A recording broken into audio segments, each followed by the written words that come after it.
Hello beautiful people, welcome back.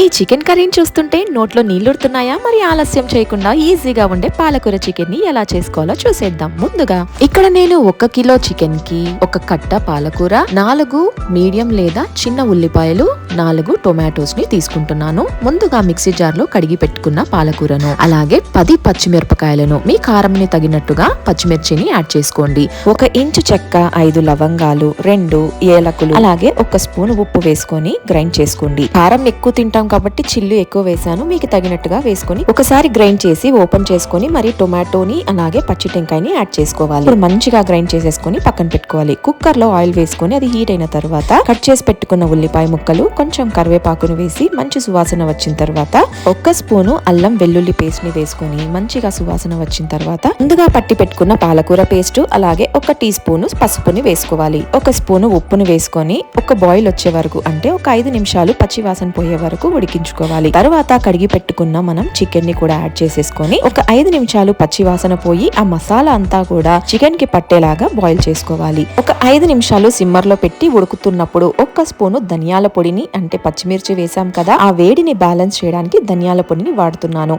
అది కూడా వేసుకొని ఇలా నూనె కొంచెం తేలిన తర్వాత ఒక 3 విజిల్స్ పెట్టేసుకోండి. పాలకూరను బ్లాంచింగ్ చేయకుండా అతి సులభంగా అతి వేగంగా తయారైపోయే ఈజీ పాలకూర చికెన్ రెడీ అయిపోయింది. చాలా రుచిగా, చాలా ఫ్లేవర్ గా ఉంటుంది. రోటీలోకైనా బగారా రైస్ లోకైనా సూపర్ గా ఉంటుంది. ఒక్కసారి ట్రై చేసేయండి. మరి రెసిపీ నచ్చితే please do like, share and subscribe. Thank you for watching. Bye bye.